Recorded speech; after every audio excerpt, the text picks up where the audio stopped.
audio. Keep moving this here. Yay.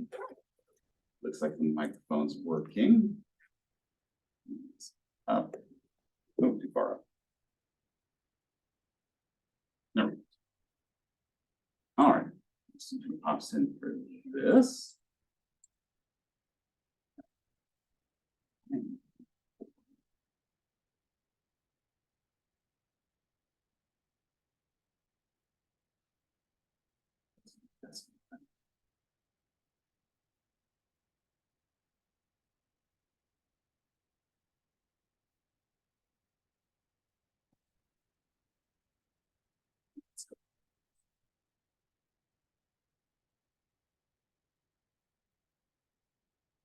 There.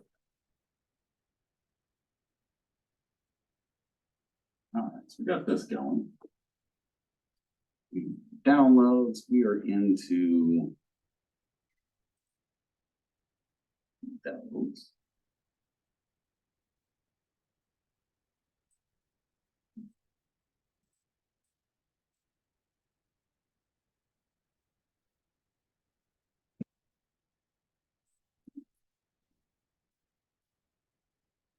Need to bring up YouTube. Say.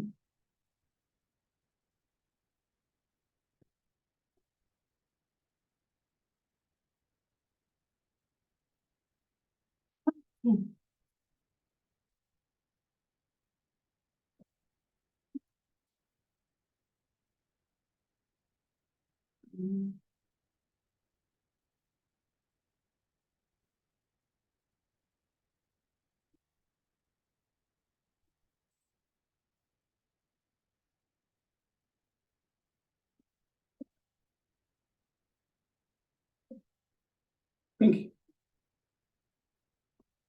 Okay. In the keyboard. I just still have a couple minutes.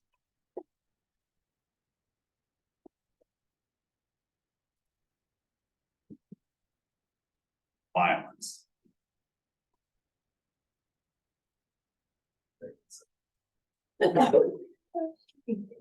See you. It all.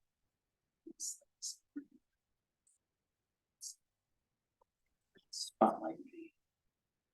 Violence.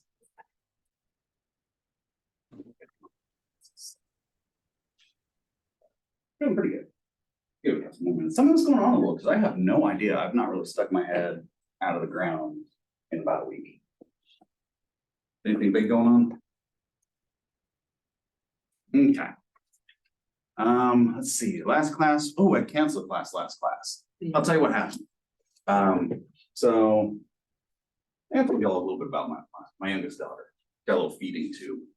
Well, the weekend before last week, the one that she had in failed, and so we have a backup. So it's literally what it is. It's like, imagine it's like a straw with a little valve port here, and then it goes in. And it's got a little bladder around the end. It's filled with water. Hold it in place inside. Well, the second one, that little bladder started leaking with a little pinhole. It only holds 5 milliliters of water, so it's like every couple of hours. It's, okay, going in and getting a syringe, pulling out the water. How much is in there? It's low. Put it back. Get more water. Put it back in. Because if it fails and she pulls it out, since she's young, it heals immediately. And so within the course of like a couple of hours, that's another surgery you have to have. And so it's like that was my night, Tuesday night into Wednesday, at which point I went to Tulsa. And if it would come out, it'd been like immediate trip to ER kind of thing for it to be replaced. So that got all squared away. But that is always one of those things that's like, we talked a little about children in here before. It's like, at some point in time, if you choose to have them, it's like, that's probably one of the most nerve-wracking things of your life. And then you have an extra anxiety built into it. It's like, rough situation. But all that got resolved very quickly, actually. So we were back here by probably about 1 or 2 o'clock in the afternoon. So that's what happened there. Things going on in the world, of course, precipice of war. We're on the precipice of war. Keep an eye on that. That's just for your own purposes, because it's like, okay. So think about the last time there was a draft. It's been, what, 50 years almost? It's been a long time. There's a lot of chatter about it. Military recruitment's not been the greatest. But also think about the times that things have come into question, like, I think it was the beginning of the semester, there was talk about whether or not females should be included in the draft, that kind of thing. And so if they're questioning stuff like that, basically what you need to get is everything is a question. And so right now, as the way the draft's written, being in this environment will protect you. I don't expect that to change, but I would prepare like, if I were in your shoes, I'd be preparing like that's not gonna be there kind of thing. Why? It won't change, but should anything happen, you're better suited for it. That kind of, you're better prepared. Be keeping that in mind for everything that you do that maintains your health, it maintains your life, that kind of thing. You should be working on that. Kind of general things to keep in mind while we're waiting for a couple more people to roll in. Food costs are going to be going up. They already have been. I noticed that in the last month, they've gone up about another several percentage points across all items. Expect that to be the kind of the thing that's going to happen for at least the next 3 years. Why? Because we're just really feeling it now. COVID was 3 years ago. Expect it to continue on that track for the next 3 years. So it's going to get more difficult. Yes. I think there was another like mass shooting in Florida recently. There was one up in, was it Maine? I think it was, that's the one where it was the guy who was military background. Originally they were reporting that he was a firearms instructor, that kind of thing. It's like, apparently that's not the case at all. They found him dead over the weekend, I think. And it's really curious because if they'd have been right about the firearms thing, I don't know if I mentioned it. First thing I'd be curious about are survival skills. If you find someone who's got military background, firearms training, usually the next thing they do is they go out and get their survival skills, which means they can survive out in the wilderness if they're smart in perpetuity. Meaning you can be searching for that person for years and not find them, right? But luckily, it's not one of those because it's still sad, it's still tragic, but not as bad as it could have been. Let's see. Those are probably the big things we need to talk about. Let's get rolling into class. So last time we were talking about violent crimes. We're going to continue that today. Crimes against persons. And then we've got a couple more, and then we'll start moving into sex and crimes. Those are probably the hardest discussion because there are going to be times where I make all kinds of blubbermouth. Having trouble tracking, I guess. So when we start talking sex crimes, those are the dangerous discussions because it's like, one, the topic itself is a sensitive topic for everyone. Two, the way that we have to go about it sometimes is not a fun way to go about it. Probably the easiest one to just straight identify, because we'll talk about it a little bit, but not a whole lot, would be, okay, let's say you do decide you want to be a lawyer. Say you do decide you're going to be a defense lawyer. You know, you were talking about sex crimes. We're talking about you're trying to create reasonable doubt. Was the victim asking for it, kind of thing. That argument. Do you think that still comes up in court? Yes. Now, having that kind of discussion in this environment, it's like, ooh, that's a hot topic, right? So keep that in mind as we move into those topics, because we will discuss things, we'll discuss them openly. But there's opportunity for miscommunication. If you feel that there's any points of miscommunication, start talking, right? That's the answer for miscommunication. But with that, I'm gonna start with something funny. See how loud this is. I think that's loud enough. We'll see if it does the trick. Play. Oh, it's not playing on there.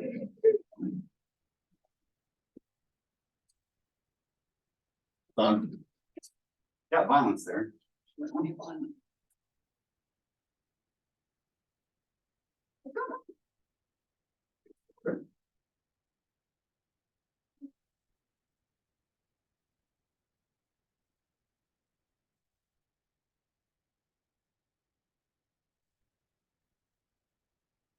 Doesn't matter what they're saying, it's this next part. Holding.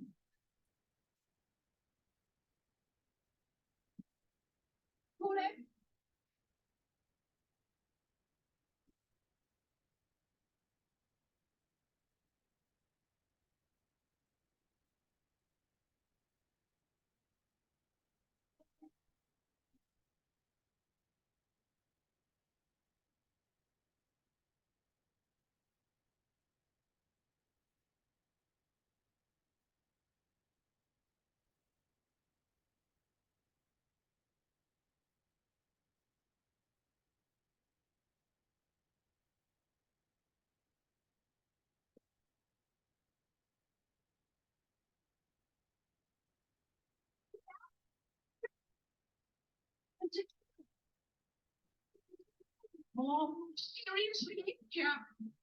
That's the best part right there. That's the whole reason I showed you this. He didn't mean to kill. Cause that matters. How much does that matter? That matters a whole lot, actually.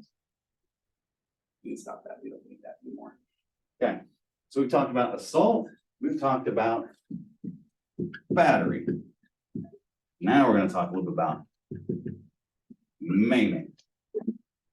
You've heard that phrase before. What the hell does it mean? Okay. Some type of injury. You go. They're like lasting injuries that they'll never fully heal from. Lasting. I'll have another marker here somewhere. We can find this a little bit better. So yeah, you start getting into there's a difference in degree. In terms of. Okay. Way down here. Kill. Right? We're not there. We talked about that one already. Maim. Let's see here. Actually, let's continue sharing screen.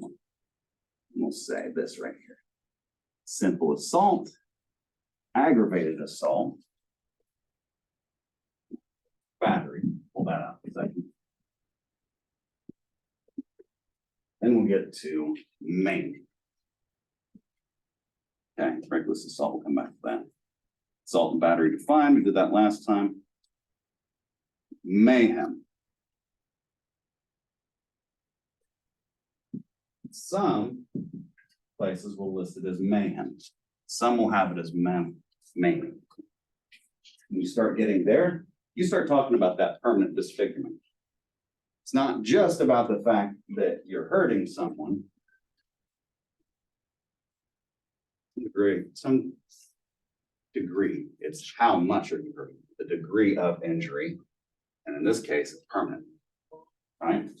It can be included in assault statutes. They'll call this out for a attendant circumstances. Same thing as aggravating or mitigating circumstances. Shows aggravated up there. Aggravating, usually what you're talking about is again, things like the degree of the threat involved, the danger, presence of a weapon is usually the big one there, because you bring in a weapon, all of a sudden things I can do multiply. The reason why weapons are called force multipliers, right? Like, yeah, I can do a whole lot more damage. If our purpose is, well, what is our purpose? Is our purpose just to cause pain? Is it because we're angry and we want to be violent? Or because we want somebody up? Right? That's one that depending on, there's some cultural elements to this one. What do I mean by that?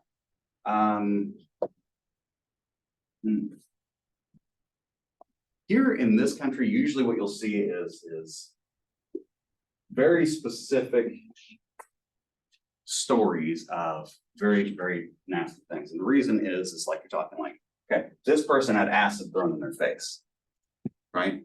It's no longer about the injury itself. It's about the fact that that person's now off the market, right? You start getting real close to those sex-based crimes, right? You're starting to approach that here. If I said, how many of you have seen the movie Unforgiven with Clint Eastwood? I've heard of it, but. Okay, homework. Watch that movie, right? It's a good film. The inciting incident, the thing that makes everything take off.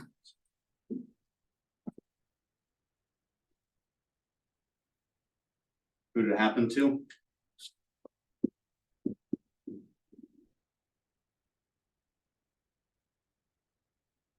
Now you're affecting money, right? There are many reasons why we do this.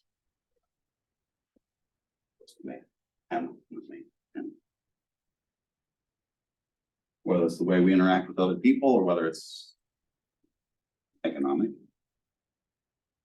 Oklahoma statutes, maiming defined Person who with premeditated design injures or inflicts upon another person, injury which disfigures appearance or disables organ, body, diminishes physical vigor, any of those things. So anything that carries any long-term health issues, right? Now, you can have it this way. You could also have those who, you could focus on this, disability, right?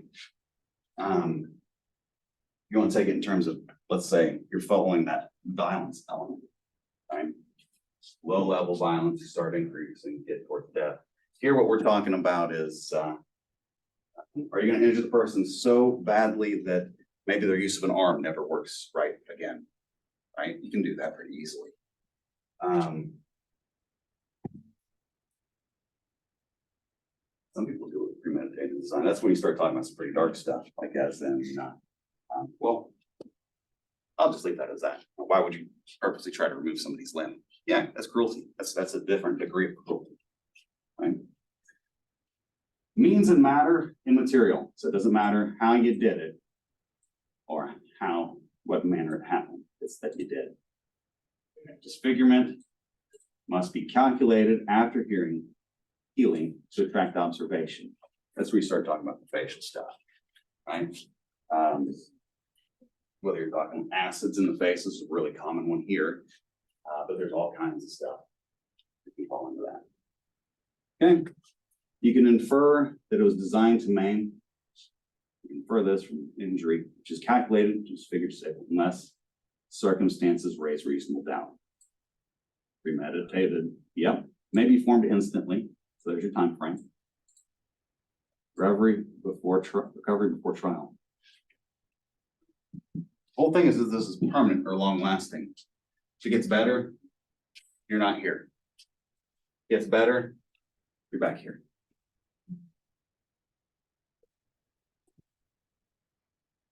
Okay, is there anything else I need to tell you besides that? Penalty, maiming of another should be a felony punished by not exceeding life or a fine to $1,000. So it's like in terms of low level, very low to doesn't get more serious.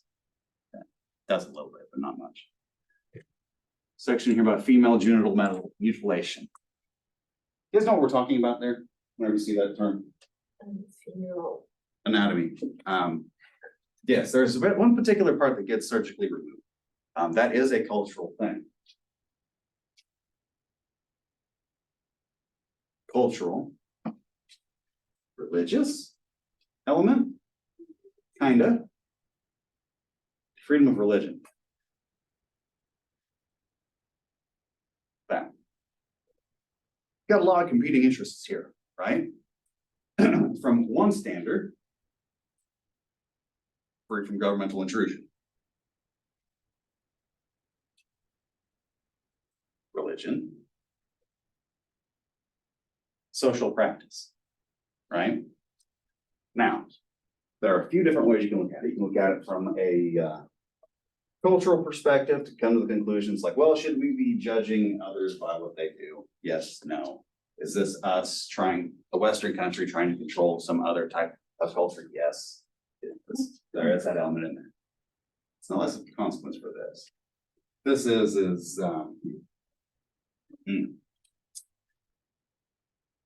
a number of factors associated with this, a number of factors with suppressing certain peoples, and the fact that this is one of those behaviors that is involved with that. We have criminalized it, right? It's very easy to look at this from a moral standpoint and be like, yeah, this is a bad thing, right? At the same time, different culture than what we're in, judging is gonna be kind of hard, but we do criminalize it. I don't know if there's anything else I need to say about that. It'll jump over to robbery and then we'll move into sex crimes. Robbery is an interesting one because robbery is that one we've talked about in here. Is it a crime for property? Crime against property, crime against persons. Most places will settle on persons because you do have people involved. Here are the basic elements of it. There's two real big parts you need to focus in on. Aspiratation, the carrying away, because that's gonna be involved in all of your property crimes, like your burglaries, things like that too. If you have to carry it off, that kind of thing, which means it's like. We'll come back to that. The intent to steal, that's the other one, right? So that intent has to be that deprivation of one's personal property. So we start getting into, I'm only borrowing it, that kind of thing. It's like, yeah, you start getting a little off with that kind of stuff. Invasion robberies. Not really much I need to tell you about that. It's like, you guys know what that is.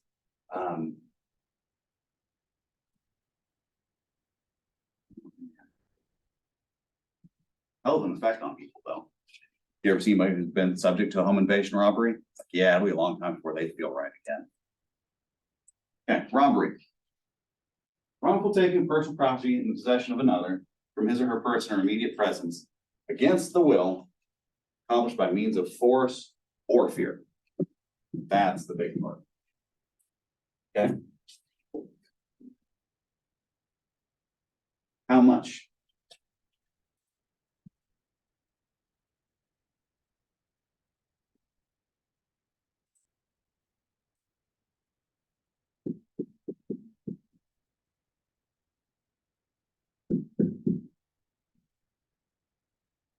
Force and fear.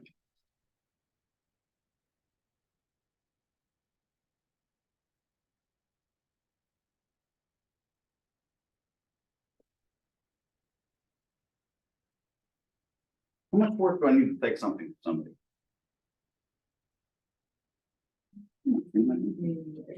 Depends. Yeah. So we talked a little bit about the duty to retreat things. Right? When we're talking about excused and justifiable killings, that kind of stuff. It's like an interesting conversation can be had when you start thinking about this right here and people forcibly entering your home. Like, say your door is unlocked, someone walks in. You get up and leave. Depends on where you're at, I guess. Some people might. You tell the person to leave. What happens if they don't? So they just keep picking stuff up. It's like, you're gonna let them do that. As soon as you try to stop it, it's like. If you tell them to stop and they don't, but if you get up and go over there and stop it, were they burglarizing or are they just there? Right? There's some degree of this. This one's pretty straightforward. This one's where it gets hard.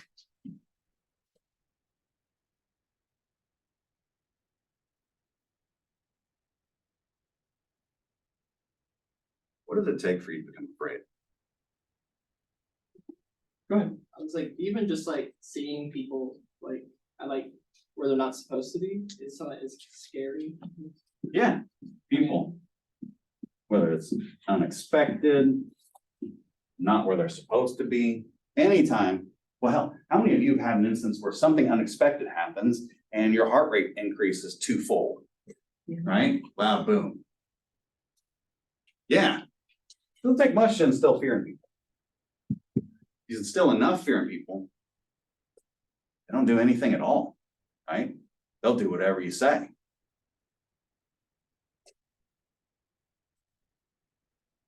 How do you tell the difference between what would cause someone enough fear to make them compliant and what would be just enough fear to piss somebody off and start a fight?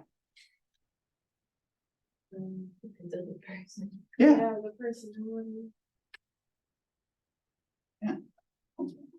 Any time yet, I don't have much track of time anymore. My sense it's really off.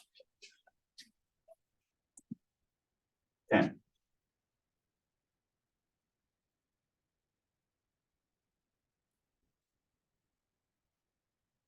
Fear, how it's presented, what is the real danger,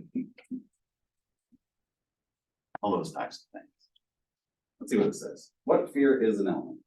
Fear may constitute robbery, may either be fear of an unlawful injury, immediate or future, of the persons or property of being robbed, or the relative or member of family, fear of immediate unlawful injury of personal property in the company. So basically, this is only about people, right? Or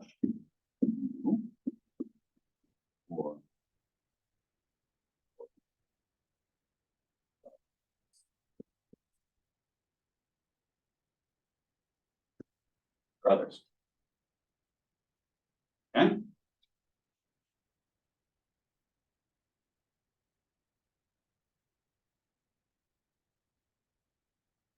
Interesting thought.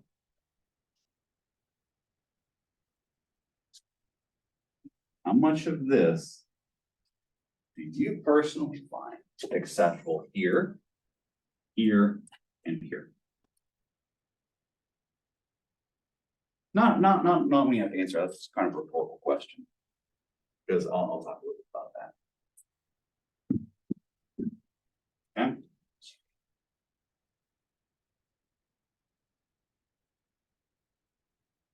People don't like this at all. A lot of people don't care about this one at all. Right? This one's kind of an interesting one because you'll see some people, this matters more than this one. Right? And if we're talking about real danger, it's like, how serious?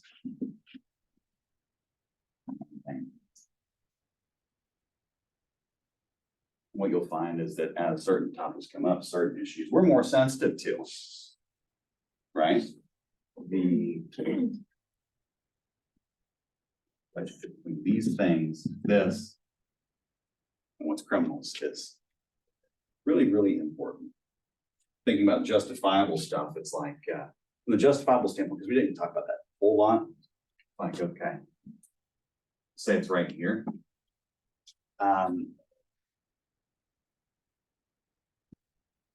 Got a wild animal running around my yard.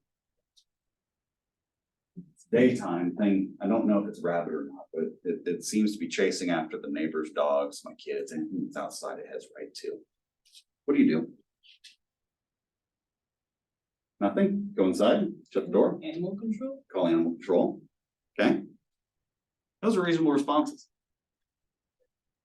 Animal control didn't answer the phone. I called the police, they didn't answer. What am I gonna do now? Yeah, you drop the animal. Yeah, you drop the animal, right? This was over the summer. I didn't know that these were around here. Have you guys ever seen these things? A marmot. Big ass rodent beaver type thing. No idea what it was. Like this ugly monster thing. It's like chasing the kids around. Yeah, I dropped it. Right? Of course, no. Okay. I know nothing about this animal. I don't know if it can be domesticated or not. Like, I know it's coming towards my children. Is it friendly or not? I'm not hearing any growling. I don't know. That could have been a neighbor's pet. That quite literally could have been a neighbor's pet. What did I killed it? Why? Because I don't know. That's how sensitive people are to this kind of stuff here, and here, and sometimes here, right? So people's responsiveness to this fear is going to change drastically. People will take that into account. You have to go to trial, you're fighting this, it's like, yeah, the more these things you can lay out like this, the more reasonable it starts to be that, okay, were you in fear? Like, were we trying to justify your responses? There you go. We're trying to justify punishing the person who put you in that position. Get back here. What has that person who put you in this position really do? They issue a threat. Right? You're dealing with a threat from someone you don't know. And we're to figure out whether or not it's real or not, and make an appropriate action. A lot of questions there. Okay, value of property is not material.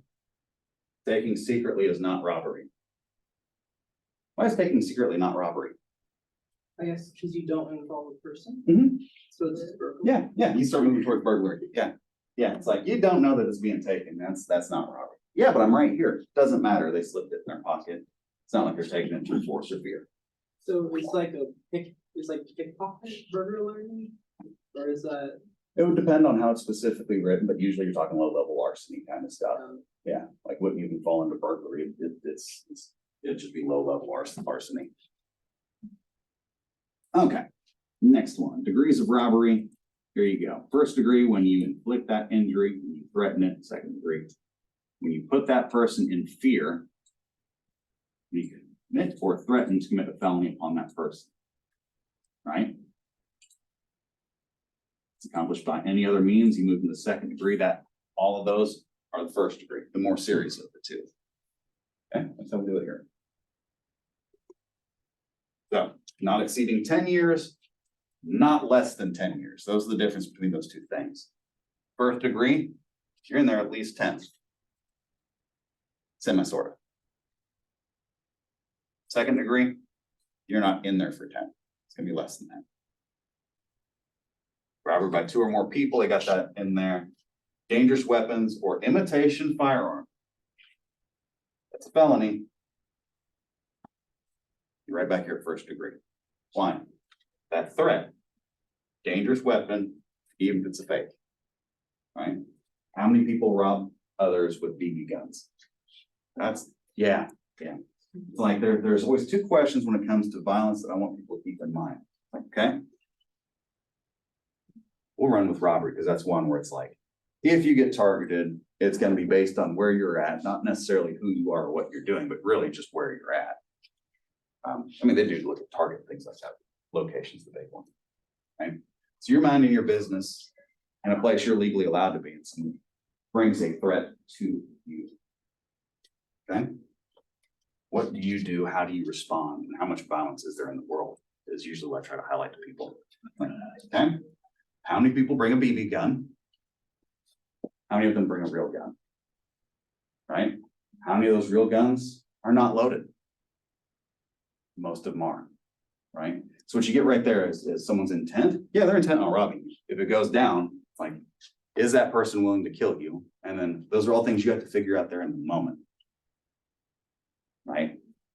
That's how much danger there is in society. The need for us to be ready for violence is high, and at any given point in time can be very, very, very direct and right now. Okay. Now we should get into the fun stuff.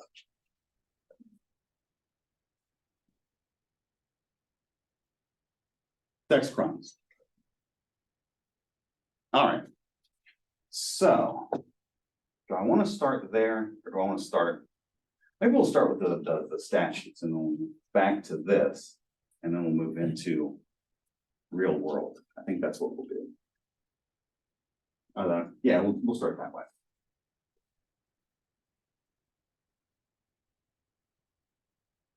That is a long, long slide. Yeah, it goes multiple. Okay, great. Act of sexual intercourse involving vaginal or anal penetration accomplished with a male or female who is not the spouse of the perpetrator, may be for the same or opposite sex as the perpetrator under any following circumstances. We'll start there for a second. Any problems with that first line? Not married. Yeah. Okay, you hit on a big one. Is one that marital, like rape or abuse related? Yes. Illegal in 90.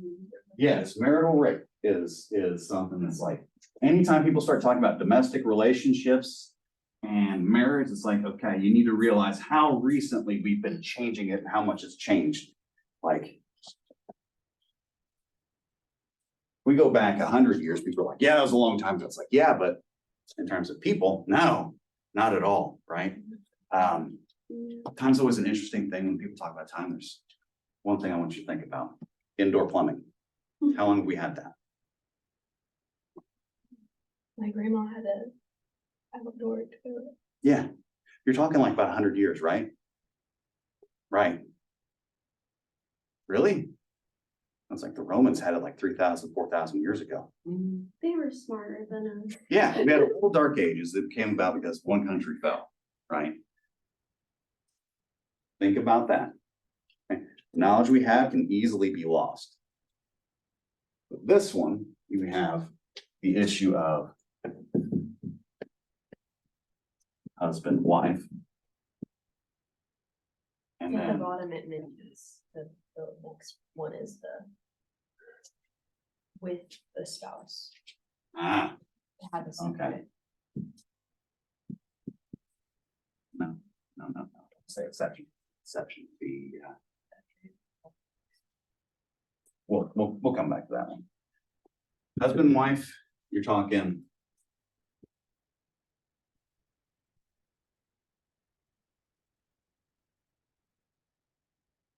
Violence Against Women's Act of 1994.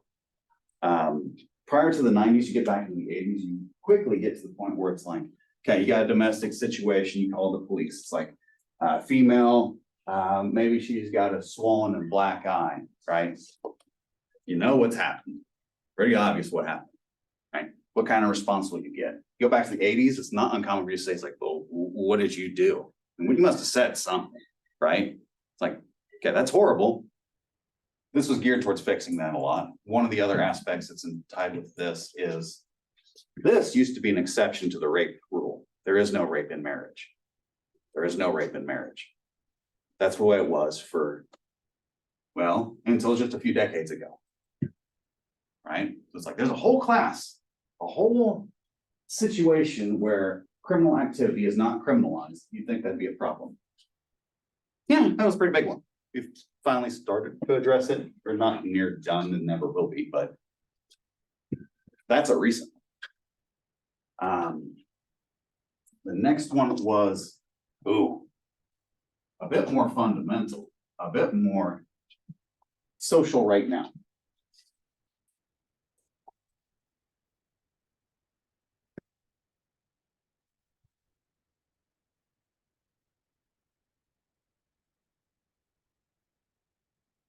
Why did I write that up on the board? M/F. Because the debates of what gender is. So right now, we're trying to debate whether or different not, definitions people have of it. yeah, not right now, we're trying to debate whether these two things are the same thing and whether there's only two of them.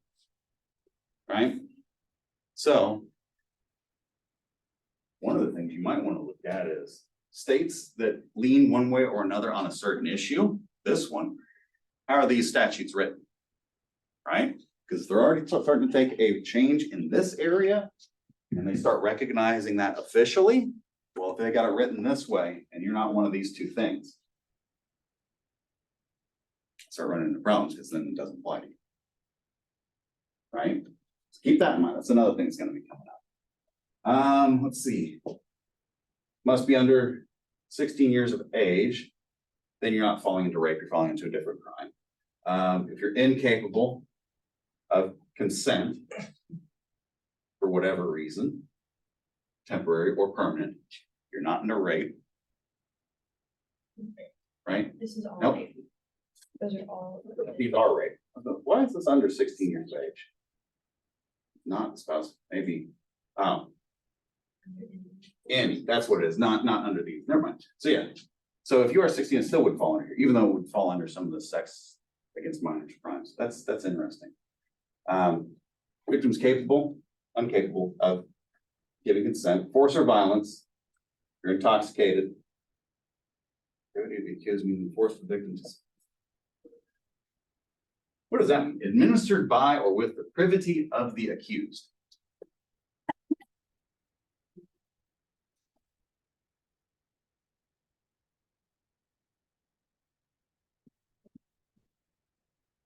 When like being like drugs, like being. I think it's like parties. So it's like, with this one, it's administration with the privity. Means this person's making that decision, not the person who's actually getting drugged. Right? Whether you're talking alcohol, drugs, anything. Okay? You're unconscious and it's known to the accused. Here we go. Here's where it starts getting more nuanced. Victim submits to sexual intercourse under the belief the person committing the act is a spouse. Belief is induced by artifice, pretense, concealment, practice, but what are they trying to get at there? Okay, that's number 6. Victim submits to sexual intercourse under the belief the person committing the act is a spouse, and this belief is induced by artifice, pretense, concealment by the accused. The accused is in collusion with the spouse, intent to induce that belief. Okay, it's conclude a collusion between the accused and spouse to accomplish the act to be deemed rape. Trickery. Right? Yeah, we're gonna go do this. Wait, you get there. The person you agreed to go do this with is not there. That kind of thing. Or maybe you won't know that till after the fact, depending on the circumstance. That. Okay. Victim is under legal custody of supervision of the state. What are they talking about there? You're under the legal They're like in custody. jail or prison. Yeah, that's where we're starting to identify that. I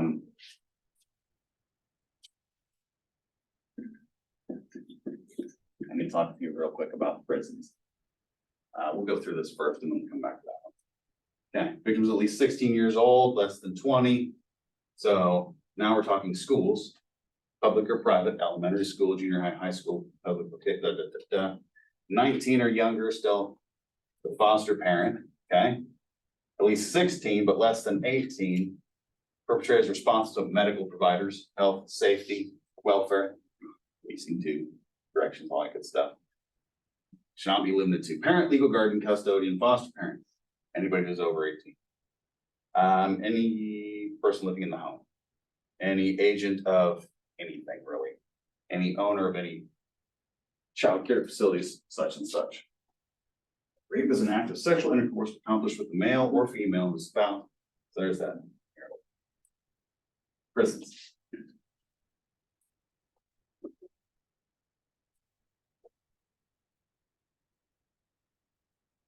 Well, I'll tell you this now. Usually it'll come up a little bit later when I talk social stuff. Every now and again, you'll see people who engage in debates related to this. Rape culture. You guys ever heard that before, rape culture? Okay. It's kind of an interesting topic. It's a research topic. It's something that if it does interest you, you want to study, it's like that's methods class. Like we can do that. But probably the most interesting thing for me is the debate on whether or not it exists.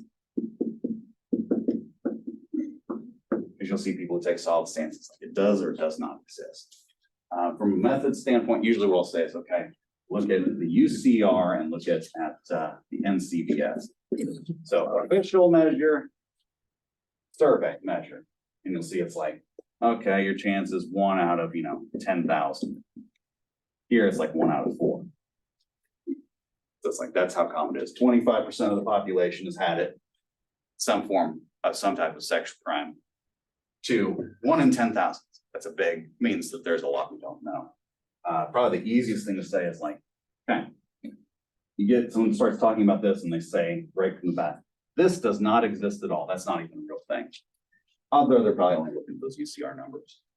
Probably is what they're trying to, if they're trying to actually get into the debate of it. Methods, they'll teach you a funny word. Reification, which is just that we treat things that are abstract like they're real. If I said street culture, that's an abstract concept. It doesn't really exist, but I can identify its elements in people, right? Same thing here. Like rape culture, does it exist? Well, if I look in prisons, do I see a whole lot of rape that people keep quiet? Yes. And so you're telling me in the most controlled environment that we have in Western society, we have rape culture? Okay, why would it be any different where there's less oversight?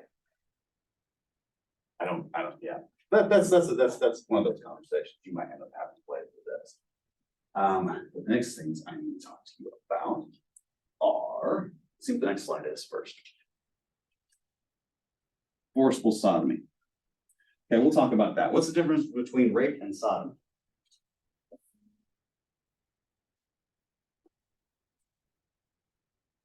Not sure what's on it. Okay, we'll go back to rape. We'll look at it real quick.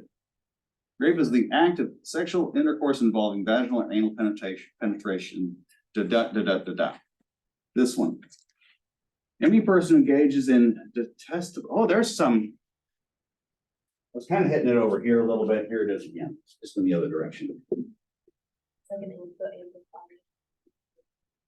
You will see that stuff written into legislative stuff, ideology. Right? Whether it's here and you're evaluating relationships that are not your traditional male-female relationships and coming to a hard conclusion about it, which is kind of messed up to think about. Or whether you're talking about this issue or whether when we're talking about, it's like the abortion one in New York.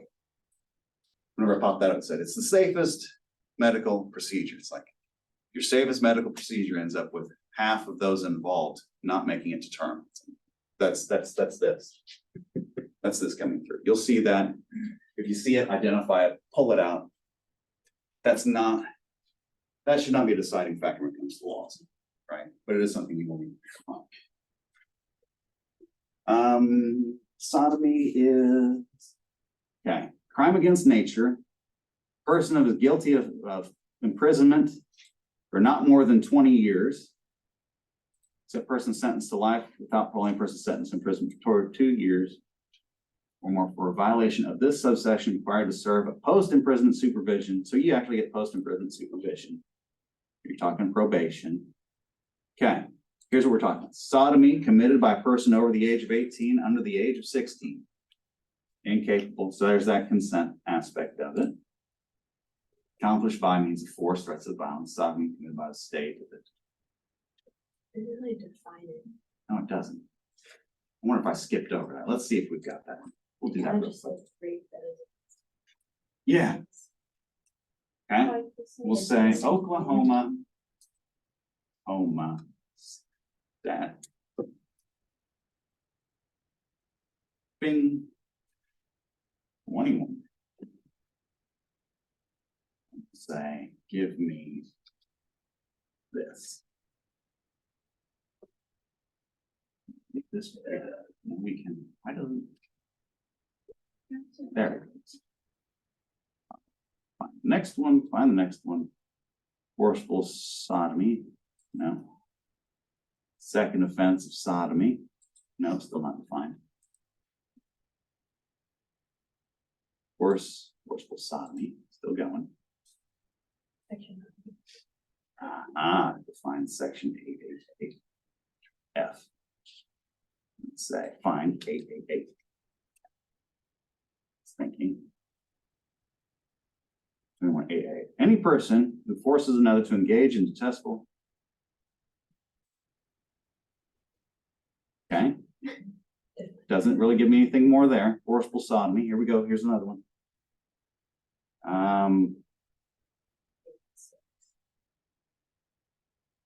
Okay, we'll scroll back then. Crime against nature. Here we go. Is guilty of committed with mankind or with beast. Okay, now we're getting somewhere. So sex with beasts. Yeah, It also do the language French. you're not. You're sodomy. Definition. Oral or anal intercourse. Heavy overlap again. Why? Because a single action can result in many, many, many charges. And that also offers opportunity to get the plea out. Okay, so that's that one. Next one, all these other ones. So things we need to talk about, and then we'll come back to this. I need to talk a little bit about history. I need to talk a little bit about consent. I need to talk about you all about how that works. Okay, so history.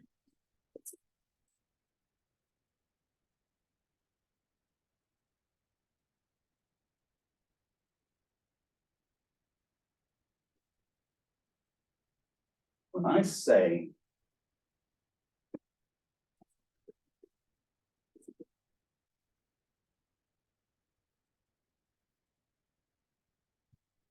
this word, rape, very, very vivid picture probably comes up in most people's heads. Now, what's happened with this since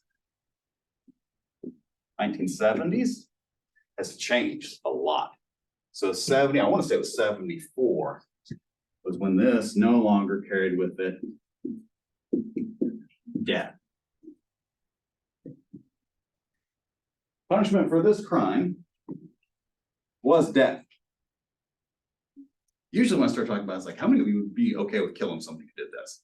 Most people are like, yeah. If you think about it from like a biological standpoint, it's like, okay, how many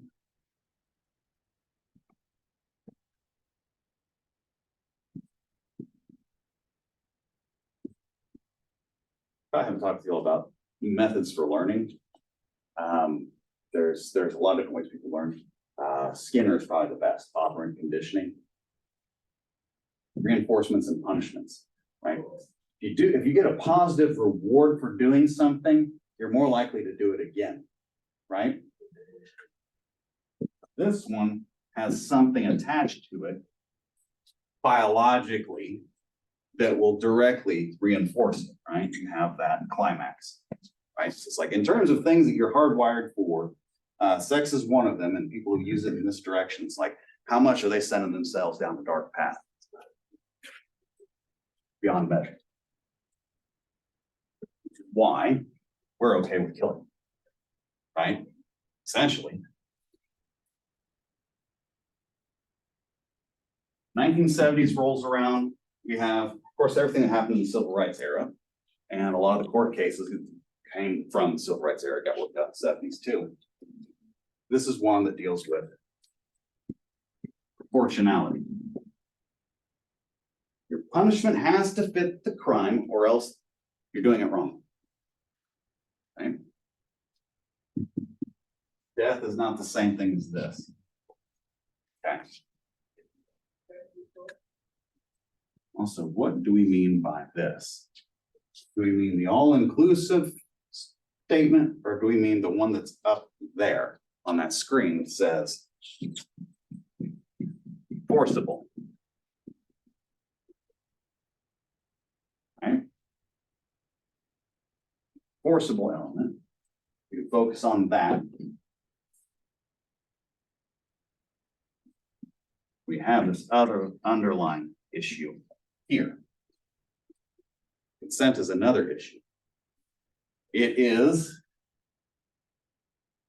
here, just like this one is, but it changes things, right?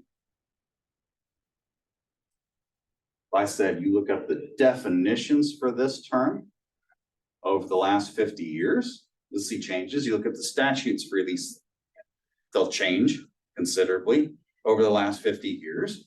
If I said, our opinion of this has changed considerably over the last 50 years. I mean, you can take evidence of that in the husband and wife situation we were just talking about. Why? You consented to be in the marriage. That consent works for all others. Yeah, no, it doesn't. Right? We'll talk about that in a second. Keep talking about this one. The image of what happens in one that the primary driver is this versus this is different, right? Typically what they look at here is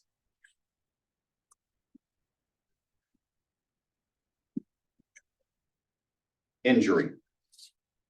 Do you have injuries? No. Then you must have consented. Because you're not injured. If you didn't want to, you should put up a fight. That thing, right? Yeah. As a society, it's probably not ideal to run that way. That's what the old standard was. Is we'd look at that, okay, what signs do you have that this is forcible? If no signs, it's not forcible. Didn't happen. Really, really messed up. Yeah. We're out of time. So we'll pick up next time. We'll finish out talking about forcible. We'll move into consent. We'll talk about what it means for you all. And I'll show you some interesting trends that are happening. And then we'll continue moving forward with the elements. All right, so that I will later. Bye.